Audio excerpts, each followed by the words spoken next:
Bonjour, j'espère que vous allez bien, que vous avez bien commencé votre journée. Eh bien écoutez, je suis vraiment désolée pour hier, j'ai eu un problème technique. Ouais, ça arrive, hein, c'est des choses qui arrivent et du coup j'ai été dans l'impossibilité de faire quoi que ce soit au niveau de l'ordinateur, des films et tout, donc ouais, c'est bon. Comment vous dire, sur le moment j'étais un peu mince, qu'est-ce qui se passe? Et puis après je me suis dit c'est un cadeau en fait, donc transformer le négatif en positif, n'est-ce pas? Et c'était pas mal du coup, c'était même une journée assez sympa. Et je tiens vraiment à remercier toutes les personnes parce que j'ai reçu plein de messages personnels, hein, me disant écoute, il y a un problème, c'est pas normal, est-ce que je peux t'aider, t'es loin, je peux pas venir te chercher, mais sinon je suis là. Donc vraiment un grand merci, mais du fond du cœur, à vous tous quoi. Ouais, ça fait chaud au cœur vraiment. Donc écoutez, hein, comme on dit, il faut que jeunesse se passe, non. Non mais bon, j'espère en tout cas aujourd'hui les choses sont revenus à la normale, exactement. Alors, aujourd'hui, on va regarder l'offrande naturelle au divin de Tosha Silver. Après ça, les anges de l'Atlantide de Stuart Pearce. Et pour finir, le Radiant, le Rider-Waite. Ah ouais, je l'aime beaucoup celui-là. Allez, on est le 24, hein, je crois, oui, c'est ça. 24 février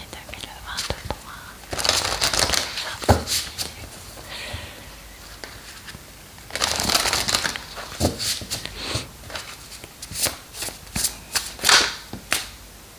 Direction, bien, et labeur. Bon, ça nous parle de travail, alors ça peut être du travail sur soi, ça peut être le travail pour...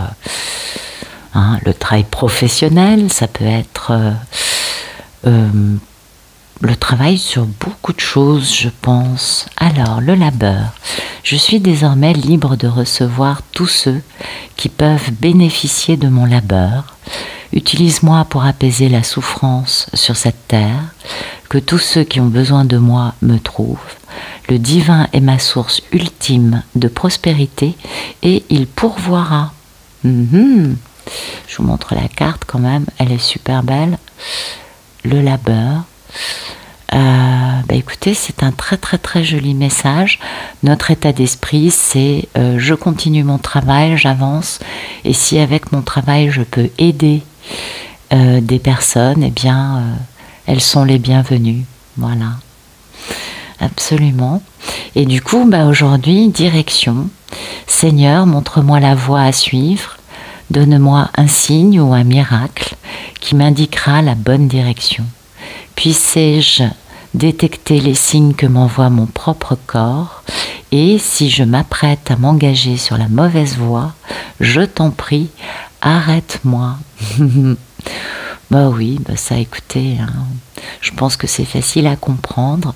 Aujourd'hui, on s'en remet au divin pour faire les choses de la bonne façon, surtout en allant bien sûr dans la bonne direction, que ce soit nous concernant nous ou concernant ce que l'on peut donc apporter ou partager avec les autres. C'est joli comme tout. Allez.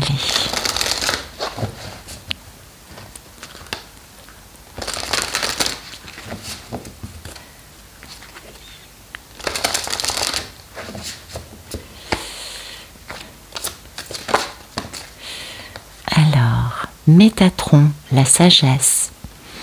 Alors je pense que tout le monde connaît Métatron. Dites donc, aujourd'hui on est équipé. On a Saint-Michel à nos côtés, pardon, qui nous dit je suis présent. Et puis on a Métatron pour cette journée. Alors Saint-Michel, vous le savez, je pense que je ne vais pas vous le présenter, vous le connaissez, il est là pour tout, il est vraiment là pour beaucoup de choses et il est présent, hein, il est à nos côtés, il nous aide à avancer dans la bonne direction en nous débarrassant des choses pas très lumineuses qui pourraient nous bloquer. Et puis Métatron, vous le savez, c'est celui qui est le plus proche de Jésus dans son énergie, et c'est l'archange des débutants, des enfants, de ceux qui démarrent dans la spiritualité. Oui, parce que c'est celui qui a beaucoup de patience, qui est très, très disponible, très lumineux. Et aujourd'hui, on a vraiment les deux archanges, je dirais, ils sont tous waouh, hein. Mais c'est assez intéressant parce que c'est ceux qui nous accompagnent, pour tout, hein. Oh il y en a bien d'autres, vous le savez. Et puis c'est marrant, ils sortent. Enfin, remarquez, ça fait longtemps que je ne me suis pas servi de ce jeu. Donc Michel, Saint-Michel, je suis présent. Eh bien, il nous dit par cette carte, par ce message, que nous sommes créateurs, hein, que nous avons ce pouvoir en nous de créer ce que nous sommes venus réaliser dans cette incarnation. Notre mission de vie, bien évidemment, ça parle aussi, vous voyez, de ce labeur, je trouve, hein. Et ça nous parle vraiment d'accepter notre mission de vie et d'accepter d'avancer dans cette direction, d'être peut-être un chercheur, un peu en dehors des clous, des voies déjà bien labellisées par d'autres. Et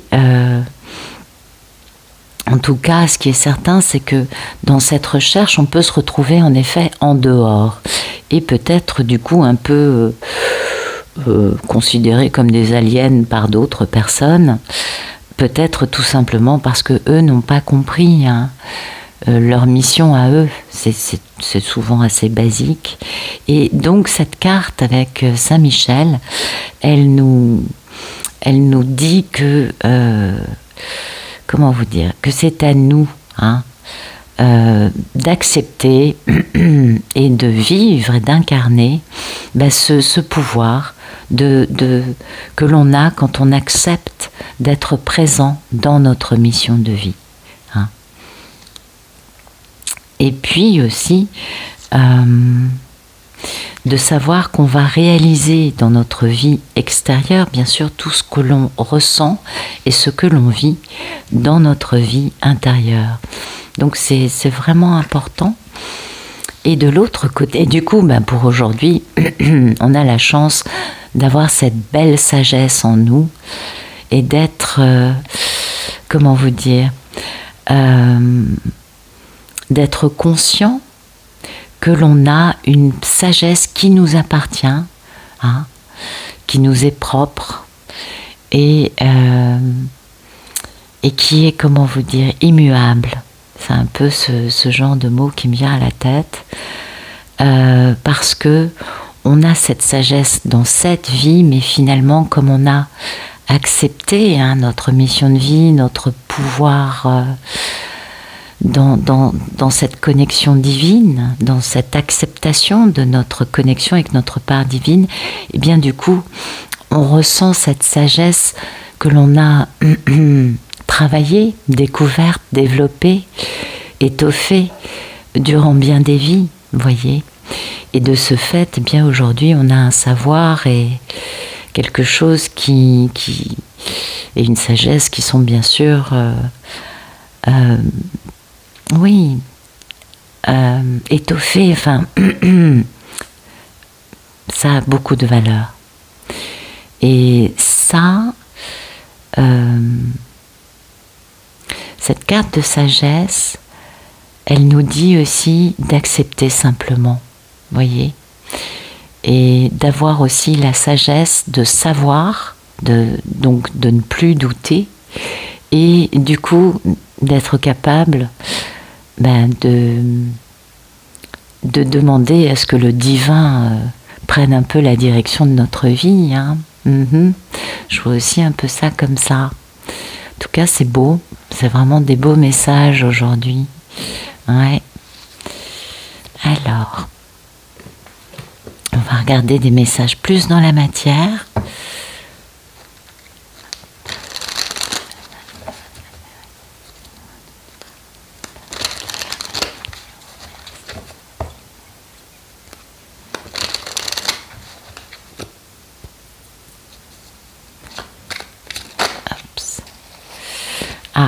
Ok, bon, d'accord. D'accord, bien. Alors, l'état d'esprit, c'est je suis conscient d'un grand amour. Ce grand amour, ça peut être notre connexion au divin, hein, c'est possible.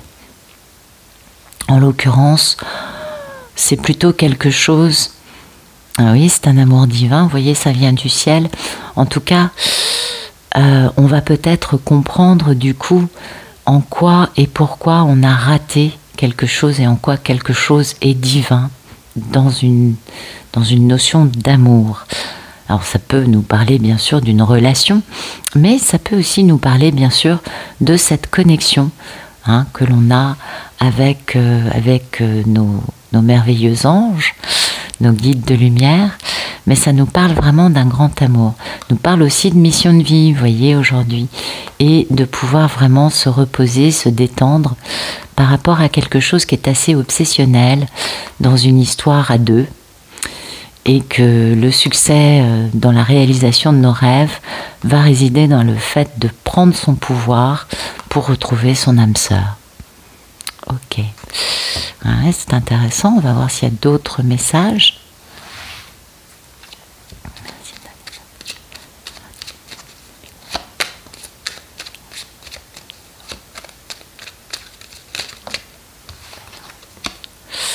Un message de recherche d'équilibre, un message de jongler, mais peut-être aussi de recherche d'équilibre pour poser un équilibre, vu que ça forme le lemniscate, un équilibre infini, ou peut-être que ça fait un infini que nous recherchons, cet équilibre.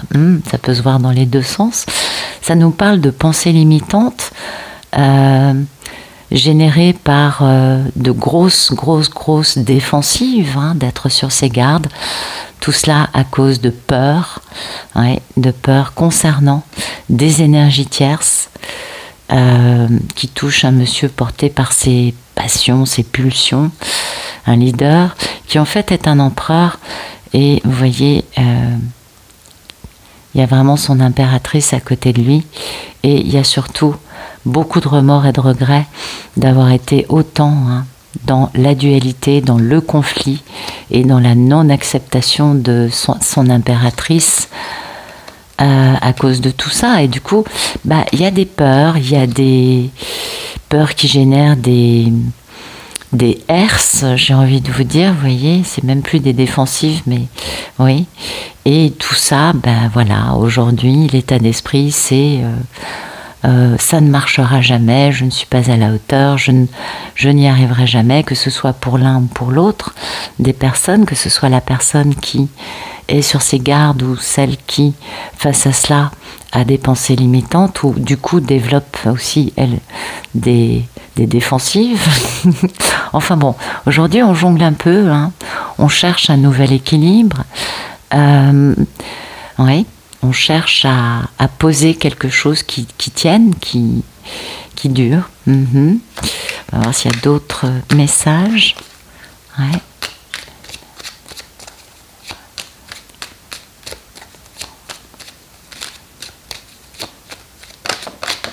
Ok. Ah vous voyez, on va aujourd'hui soit se réconcilier, soit se pardonner des peurs. Voilà, vous voyez, il y a plusieurs... Parce que l'envie, c'est d'aller vers une nouvelle vie. Donc il y a vraiment plusieurs niveaux, je crois. En tout cas, moi, ça me parle du réveil des polarités masculines qui, en elles, ont le réveil de leur masculin divin, qui leur permet d'aller plus loin. Alors on comprend bien qu'il y a différents stages, différents niveaux, différents types d'avancées. Certains sont encore en train de jongler avec leurs peurs, avec leurs pensées limitantes. D'autres sont suffisamment guéris pour comprendre quelles sont les raisons qui les ont poussés à rater quelque chose de beau. Et puis d'autres vont aller plus loin parce que leur envie, c'est de changer de vie, c'est de démarrer quelque chose de totalement nouveau, qui sera totalement en accord avec leur mission de vie. et qui va permettre de se reposer d'une grande toxicité, hein. Et puis il y a une histoire d'amour qui va pouvoir renaître, hein, aller vers de la stabilité, grande victoire pour un monsieur qui décide de mettre fin aux énergies tierces en prenant définitivement son pouvoir. Les énergies tierces, ça peut être justement cette histoire de pensée limitante qu'on avait tout à l'heure, liée à des peurs qui généraient des grosses barrières, des herses. Voilà, par exemple. Donc il y a vraiment plusieurs niveaux, mais ce qu'il y a de très joli, c'est que ça bouge. Il y a un groupe qui est encore un petit peu englué dans quelque chose de pas encore tout à fait fluide. Et puis il y a deux groupes qui me semblent importants, c'est ces deux-là, qui comprennent des choses avec peut-être un peu plus de guérison, de stabilité en eux. En tout cas, on comprend que là, ça commence à bouger pour certains, hein, mais vraiment. Et je crois que le passage par se pardonner les peurs qu'on a, qui nous accompagnent et qui ont fait que notre vie a été ce qu'elle a été, je pense que ça, pour les polarités masculines, c'est une étape fondamentale. Ouais. En tout cas, vraiment quelque chose d'intéressant aujourd'hui. Voilà. Écoutez, j'espère que ça vous aura parlé, j'espère bien sûr que ça vous aura plu. Et je vous remercie pour vos messages, votre présence, vous êtes des amours. Et je vous souhaite une excellente journée.